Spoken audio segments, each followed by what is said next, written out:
Ciao a tutti, sono con Gigi, il mio inseparabile allevato a mano, siamo fuori e andiamo a gestire, l'allevamento di canarini e pappagalli. Oggi vi voglio raccontare un po' di cose, un po' di aneddoti, un po' vi faccio vedere quello che faccio io. Vi darò anche qualche informazione appunto sull'inizio della stagione Covid 2026.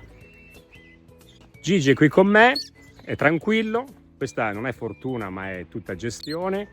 Normalmente lui si va a fare un giro e comunque rimane in un raggio vicino a me. Il trucco è spostarsi, perché vedete, ora se n'è andato, per esempio. Se io sto fermo, lui sta in un raggio molto ampio, ma mi segue sempre. Se io mi sposto e cammino, lui comunque si sposta con me. Ora cammino e probabilmente fra un po' mi volerà o sulla testa o sulla spalla o in qualche parte del corpo. Lo chiamo anche: Gigi, vieni! Gigi, dove sei? Lui adesso è per terra e sta becchettando un po' avrà trovato qualche semino. Quindi ora mi sposto e sicuramente verrà con me. Andiamo dai canarini, mettiamo un po' a posto e intanto vi dico due cosette. Gigi, vieni! Vieni qui! Dai che non ti vedo! Ora non lo vedo proprio, però mi ha risposto. Ecco, come per dirmi, sono qui, adesso arrivo. Se io mi sposto, chiaramente il suo riferimento cambia e lui verrà da me. Si sta avvicinando, eccolo qua. È venuto, come vi dicevo, perché mi sono spostato. Un po' come fanno i gatti, no? Se li chiamate non vengono, però se voi vi spostate, chiaramente fuori intendo, loro comunque si avvicinano. A differenza del cane che invece è sempre vicino. Lui è un po' testone anche perché capisce tutto, ma fa quello che vuole. E glielo lascio fare, perché la cosa è praticamente voluta. Mi fido, lui conosce il territorio. Dovrei comprargli una pettorina. Non l'ho mai messa, c'ha 6 anni e mezzo, quindi non so se riuscirò a metterla, ma la mia idea è comprargli una pettorina e portarmelo a fare una passeggiata fuori dal territorio che conosce. Perché chiaramente il volo libero normalmente si fa nei posti dove loro conoscono, anche perché lui è una preda, proprio una preda sicura, e quindi prima di farlo uscire ho controllato che insomma i predatori, che qui sono i falchi, non ci siano, perché poi i falchi sono anche spavaldi, perché oltre a volare in cerchio urlano anche, come per dire siamo qui, attenti prede. Ma ora andiamo dentro l'allevamento dei canarini. Lui qua adesso comincerà un po', insomma ormai i canarini lo conoscono, comunque non lo faccio proprio andare sulle gabbie dei canarini, lui va a cercare i semi. Ecco, a volte per terra, ma non voglio che vada per terra perché i semi per terra sono sporchi e poi non gli fanno bene. Allora, cosa fare oggi? Niente, la routine normale, diamo da mangiare, cambiamo l'acqua, vedo se i fondi sono da cambiare oppure no. Intanto aspetto la batteria dei canarini nuova che mi dovrebbe arrivare nei prossimi giorni. Poi magari la monto a gennaio, non lo so quando avrò del tempo, perché così si lavora nella nuova stagione 2026 con gabbie nuove e con un'impostazione un pochino più professionale. E mentre farò queste operazioni con Gigi vi racconterò due aneddoti. Allora, il primo è che ora io non lo so dove te li leggo perché sono su tutti i social, cioè sui maggiori social, su Facebook, Instagram, YouTube e TikTok, quindi leggo dei commenti e poi non mi ricordo dov'è che li ho letti.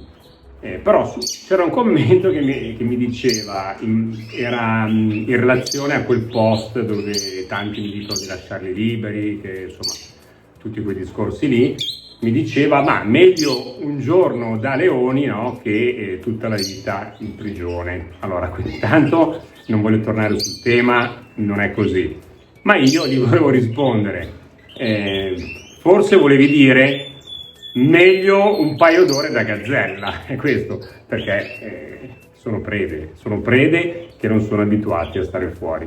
Gli uccelli in cattività sono nati da generazioni, cioè il canarino giallo è dal 1700 che è nato in cattività. Il canarino giallo in natura non esiste, morirebbe subito, appunto per il colore giallo. Cioè quando Gigi, che si fa gli affari suoi, vola, lui è ancestrale, verde, in questo bosco si mimetizza. Se fosse lutino giallo, i predatori lo vedrebbero subito, sarebbe proprio un abbaglio. E questo era il primo. Il secondo era che una persona mi ha scritto: ma io non sono un allevatore, metto il nido a marzo, non faccio niente, non preparo niente e vado secondo natura. E qui, insomma, ti sei fatto un autogol. Secondo natura. In natura c'è questa preparazione. Perché gli dai bacini? In natura il fotoperiodo è il tempo, no? Piano piano le giornate diventano sempre più corte e poi piano piano arriva un punto che c'è la giornata più corta e poi piano piano aumentano. Vedete, lui sta qua, E questo è importante. Quindi il fotoperiodo che ricreiamo noi è un fotoperiodo perché se uno ha un allevamento che non ha luce, la luce la deve creare. Poi abbiamo già parlato di varie eccezioni e questo non voglio ripetermi.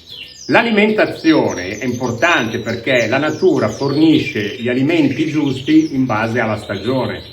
E se noi abbiamo degli uccelli in cattività e gli diamo da mangiare sempre le stesse cose e magari anche sbagliate per il periodo, non è secondo natura.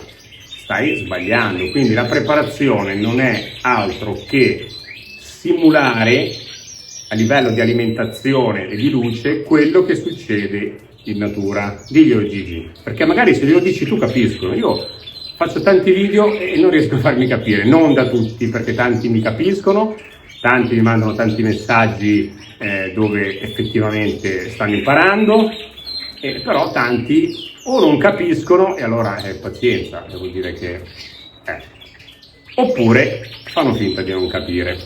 Ora però diamo da mangiare ai canarini perché sennò poi si lamentano. E questi erano due aneddoti, ma ce ne sono tanti. Tutti i giorni ricevo centinaia di commenti, anche in privato, che magari non sono pubblici. Fatemeli pubblici, almeno se ci sono dei commenti interessanti, quando rispondo a quel commento magari altri che hanno bisogno di quella risposta la vanno già a leggere. Quindi è importante scrivermelo sotto ai commenti, anche perché ricevo veramente tanti messaggi privati e a volte non riesco a rispondere a tutti. Questo mi dispiace, ci provo, però quando poi ce ne sono tanti, magari tanti poi mi saltano. Intanto gli sto ancora dando la miscela invernale perché siamo a dicembre, quindi per gli abbonati continuate con la miscela che vi ho dato e poi appunto con la preparazione alla cova diminuiremo i grassi e alzeremo le proteine, quindi poi ci divertiremo anche con dei bastoncini che faremo apposta, che anche quelli ho già dato, magari poi ce ne inventiamo qualcuno nuovo. La mia stagione inizio cove diciamo che inizia dal 22 di dicembre, per quanto riguarda, se vuole mangiare i semi, ma non voglio che si mangia questi semi, sai i tuoi, lascia stare questi qua. Praticamente io dal 22 di dicembre comincio ad anticipare anche di poco l'alba e di posticipare un po' il tramonto, appunto per cominciare ad allungare le giornate. Questa è un'operazione che potete anche non fare se decidete di mettere i nidi verso metà fine marzo. A gennaio poi comincerò con l'alimentazione pre-cova e il 22 di febbraio è il giorno che metterò i nidi. Mentre ci sono vi racconto pure questa, tanto diamo da mangiare anche agli altri canarini. Gigi, non puoi mangiare i semi, stai qua, guarda in camera, Sì, mi dai un bacino. Allora, Gigi vive in casa, chiaramente, in una gabbia bella, con le corde, con tutto quanto. Ha un'altalena, ma non ci va, ma la usa per farsi i grattini da solo in gabbia. In casa io ho sempre avuto i gatti, perché abitando in campagna i gatti servono. Ad agosto ho preso 2 gattini nuovi perché ero rimasto senza, non volevo più prenderli, ma ho visto che i topolini di campagna cominciavano anche a infiltrarsi a casa, basta tenere la porta un po' aperta, e ho preso altri 2 gattini di un mese. Dovevo prenderne uno, ma poi alla fine siamo arrivati a casa con 2. Chiaramente loro ci vogliono giocare. E cosa succede? Che loro vanno sulla gabbia con le zampine così, Gigi scende, non ha paura, gli becca le zampe, questi sentono male e scappano. E ora l'hanno preso proprio come gioco. Loro si mettono lì, aspettano che lui gli becca le zampe e corrono per tutta la casa. Chiaramente non l'ho detto, lascia stare l'orecchio. Vedete, quando vi pizzica l'orecchio così, fate finta di niente, lo prendete, lo distraete e lui non lo farà più. Ecco, questo me lo chiedono in tanti. Perché mi becca l'orecchio? Perché? Così. Ma se voi rafforzate il comportamento sbagliato, continuerà a farlo sempre. Anzi, lo prenderà come un gioco, penserà: oh, questo gli piace questo gioco, facciamolo. Invece così, con naturalezza, come avete visto. Chiaramente faremo anche il trattamento di prevenzione antiacari, vedremo se c'è qualche canarino che ha bisogno di una spuntatina alle unghie, solo se ce le hanno lunghe. Se avete i posatoi in legno, infatti nella nuova gabbia che sto aspettando ci saranno i posatoi in legno, probabilmente non ci sarà bisogno di tagliare le unghie, perché appunto col legno un po' si limano. I fondi sono puliti perché li ho cambiati ieri sera, cambiamo pure l'acqua e il gioco è fatto. Per arrivare ad avere Gigi così, no? Non è fortuna, non è...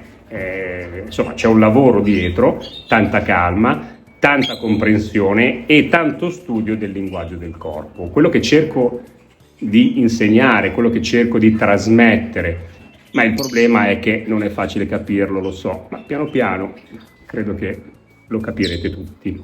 Bene, io qui ho finito, adesso poi andrò dai pappagalli, non vi voglio annoiare con queste operazioni di routine, e tanto ho la compagnia di Gigi. Vi saluto, vi invito a mettermi un like per sostenere il mio canale e il lavoro che sto facendo tutti i giorni. Ci vediamo la settimana prossima con un nuovo video. Ciao da Davide e Gigi, a presto.